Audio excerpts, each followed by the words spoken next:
Good morning guys. कल रात हम माता रानी जी के दरबार में पहुंच चुके थे और हमने सोचा था कि आज सुबह माता रानी जी के दर्शन करेंगे, लेकिन अभी हम माता रानी जी को यहीं से प्रणाम करेंगे क्योंकि कल रात 12 बजे मम्मी की कॉल आई कि हमारे मासी जो हॉस्पिटल में काफ़ी दिन से एडमिट थे एम्स बिलासपुर में, उनकी अचानक से ना डेथ हो गई। काफ़ी टाइम से वो बीमार थे और बोलते भी नहीं थे, तो कल रात को उनकी डेथ हो गई। तो अभी हम यहाँ से निकल जाएंगे और मम्मी आंचल को बस में भेज दूंगा, आगे पापा आकर के ले जाएंगे इनको। तो उनको छोड़ करके फिर मम्मी को लेकर के मुझे वहाँ पे संस्कार पे पहुँचना है। बहुत ही दुख हो रहा है क्योंकि मासी सब भाई बहनों में से बड़े थे और उन्होंने सबका साथ दिया। मतलब जैसे होता है कि भाई बहन एक दूसरे का साथ देते हैं, सबके साथ खड़े रहते हैं दुख सुख तकलीफ में। तो अच्छी आदत थी उनकी, सब कुछ ठीक था। अभी 4 महीने पहले मास्टर जी एक्सपायर हुए, तो शायद उनको मास्टर जी के जाने का गम था या अंदर ही अंदर उनको दुख था इस चीज़ का। तो बस 4 महीने के बाद अचानक से मासी बीमार हुए, 10-12 दिन हॉस्पिटलाइज हुए और उसके बाद कल रात को अचानक से ये बैड न्यूज़ सुनने को मिल गई कि मासी जी अब इस दुनिया में नहीं रहे। कल रात को बहुत बुरी हालत थी उन सबकी, रो रो के ऐसा लग रहा था कि यार कि क्या ही बोलें कि एकदम से मास्टर जी चले गए, उसके बाद मासी भी चले गए, तो क्या ही बचा मास्टर जी के। उनका बेटा भी अकेला रहेगा। तो मतलब समझ नहीं आ रहा कि यार भगवान चाहते क्या है। अभी मास्टर जी को गए हुए 4 महीने भी नहीं हुए थे, तो उनकी एज भी कुछ ज़्यादा नहीं थी। मतलब 67-68 के अराउंड मासी जी की एज होएगी। तो इतना ज़्यादा बीमार भी नहीं थे वो कि उनको एकदम से बीमार हुए। और बस आप सब लोग यही प्रे करना कि भगवान उनकी आत्मा को शांति दे और अपने चरणों में स्थान दे। और माता रानी जी को हम यहीं से प्रणाम कर रहे हैं और अभी हम यहाँ से निकल रहे हैं। सुबह सुबह अभी टाइम हो रहा है 7 बजे का, तो हम 7-7:30 बजे यहाँ से निकल के आंचल और मम्मी को बस बिठा करके फिर हम आगे निकल।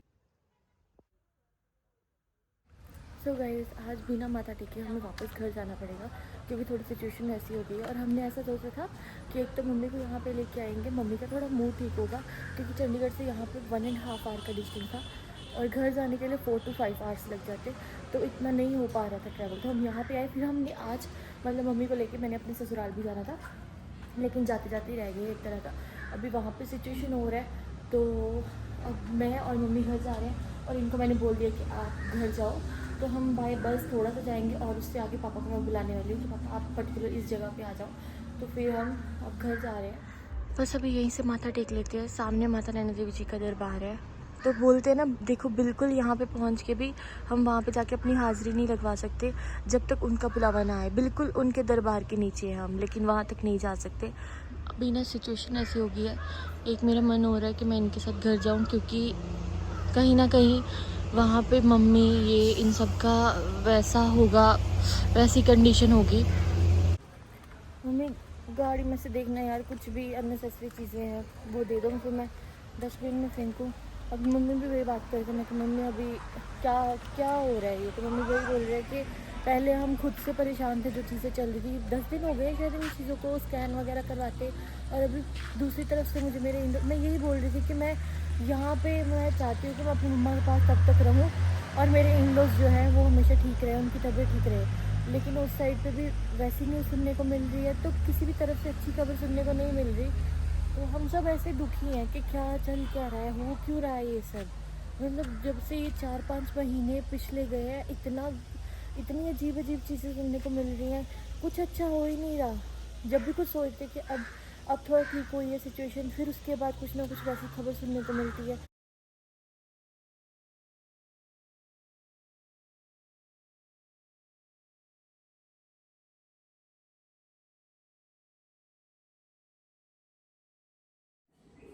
अभी हम घर पहुंचे हैं और पापा हमें तलवाड़ा से आगे लेने आ गए थे। इन्होंने हमें ऊना छोड़ा था क्योंकि सब रीजंस आपको पता है। फिर हमें भी ये था कि ये जल्दी से जल्दी घर चले जाए। आज हमने घर आने से पहले ये सोचा हुआ था कि पहले हम मतलब ये भी हमारे साथ ही घर आएंगे, लेकिन पहले हम जैसे मेरे इन लॉज के पास मम्मी भी वहाँ पे रुकेंगे जस्ट उनसे मिलने के लिए। लेकिन फिर वहाँ पे कुछ और सिचुएशन बन गई, फिर बहुत अजीब लगता वहाँ पे जाना। तो फिर हम घर के लिए निकले। इनको मैंने बोल दिया था कि आप ऊना से वापसी कर लो। और ऊना हम बस स्टैंड से हम आए तलवाड़ा पापा लेने आ गए थे। खाना वगैरह हम खा के आए हैं और चाची जी मतलब हमारे पीछे से आए होंगे, तो मेरा भाई यहाँ पे था।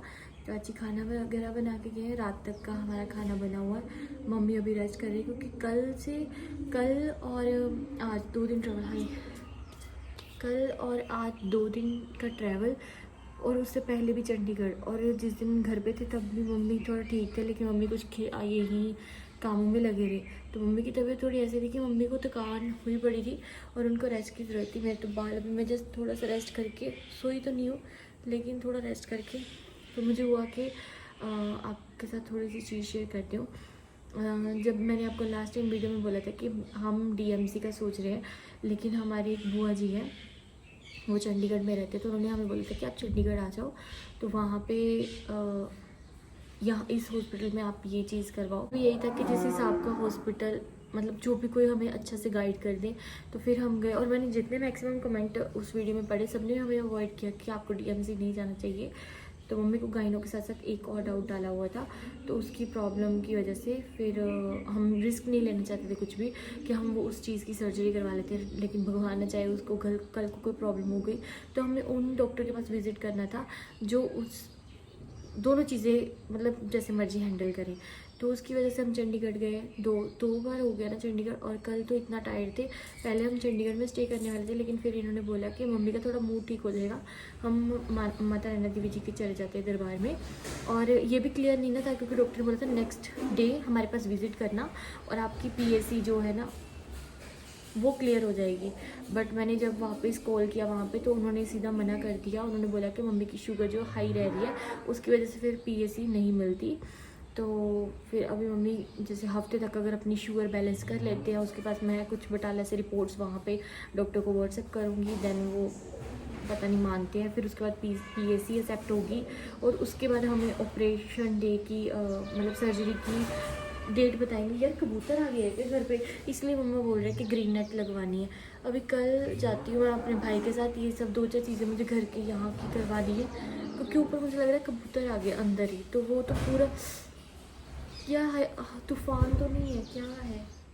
अभी छोटे भाई के लिए चाय बनाती हूँ, खुद के लिए भी चाय बना लेती हूँ, थोड़ी सी रेस्ट करती हूँ क्योंकि इतने दिनों से ये चक्कर लगाते लगाते तबीयत ख़राब हो रही। हमारे आने तक चाची खाना वगैरह बना के गए हैं, आलू गाजर शिमला मिर्च, आई थिंक मिक्स वेज की सब्जी, और चपातियाँ भी बना के गए हैं।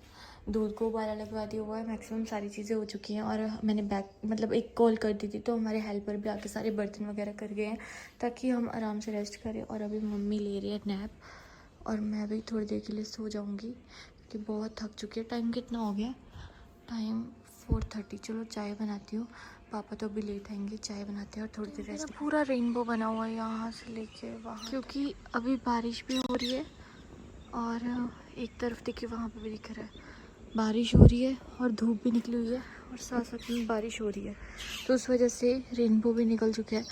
मैं तो बस ऐसे ऊपर आई थी क्योंकि आज मन बिल्कुल भी नहीं लग रहा।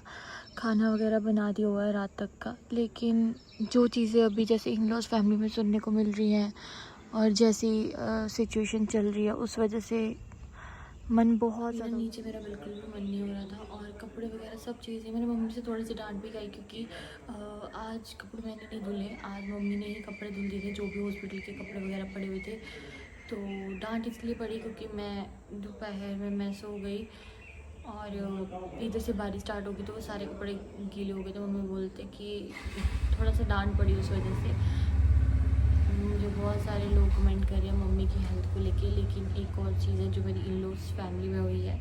तो जो मेरे मासी जी हैं, मेरे मासी सास जी, उनकी डेथ हो गई है। तो कल हमें परसों रात को पता लगा था 11-12 बजे के अराउंड। तो अभी ऐसा है कि ये मम्मा के पास है, लेकिन फील ऐसा हो रहा है कि इस टाइम पे मैं वहाँ पे कल जब हम चंडीगढ़ से वापस आए हैं, तो परसों रात को हमें ये जो खबर थी ये सुनने को मिली। लेकिन मुझे बस यही है कि जो जिस टाइम से मासी जी की तबीयत ख़राब थी उस टाइम के आसपास मैं यहाँ पे आ चुकी थी और इनके भी चक्कर यहीं पे लग रहे थे, तो मासी जी से मिलना भी नहीं हुआ।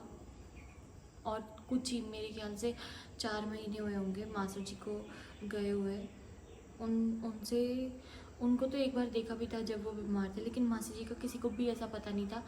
बीमार थे वो, लेकिन एकदम से उनकी तबीयत इतनी ख़राब हो गई बस यही बोलूँगी कि भगवान जी उनकी आत्मा को शांति दे, और जो भैया हैं, दीदी हैं, जिनसे मैं मिली थी, उनको इस दुख की घड़ी को सहने की हिम्मत मिले पूरे परिवार को, क्योंकि पहले कुछ ही समय में उनके फादर ऐसे हुए और अब मदर भी। तो ये इस टाइम, ये जो टाइम है जो आया हुआ है, ये दुख की घड़ी, इस टाइम को बस सहने की हिम्मत है उनको। मैं बस टहल ही रही थी और साथ में ना मैंने जो हमारे डॉक्टर पता नहीं उन्होंने मुझे कैसे नंबर जो है अपना दे दिया। उन्होंने बोला नहीं था, उन्होंने बोला था बस फ़ोन मत करना, व्हाट्सअप कर देना अगर कुछ भी ऐसी क्वेरी हुई। तो ऐसा हुआ कि मुझे आज ही फ़ोन आया कि मम्मी का इस दिन पर्टिकुलर हम सर्जरी करेंगे। लेकिन जब हम वहाँ पे थे तो पूरे डॉक्टर ऐसा बोल रहे कि मम्मी की शुगर जो है वो कंट्रोल में नहीं है और सर्जरी ऐसे नहीं होती। तो मम्मी की 2 चीज़ें हैं जो दोनों की दोनों निकलवानी है।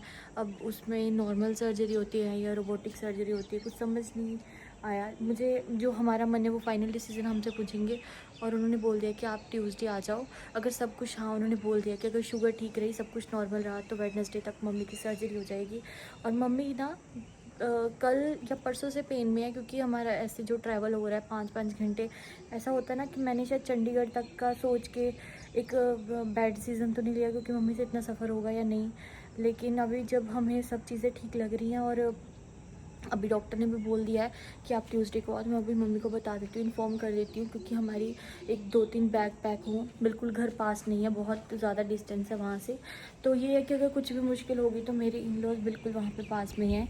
बट अपने घर से जो मम्मी के सारे कपड़े वगैरह जो भी चीज़ें होंगी वो हम लेके जाएंगे। उन्होंने बोला ट्यूसडे को आ जाओ, अगर सब कुछ ठीक रहा तो वहाँ पे एडमिट करके वो वेडनेसडे को सर्जरी कर देंगे। तो मैं मम्मा को इन्फॉर्म कर देती हूँ। बट बस मैं आपको यही प्रे करूँगी कि क्या क्या करूँ अब, मैं किस साइड पे हो जाऊँ, कुछ समझ नहीं आ रहा।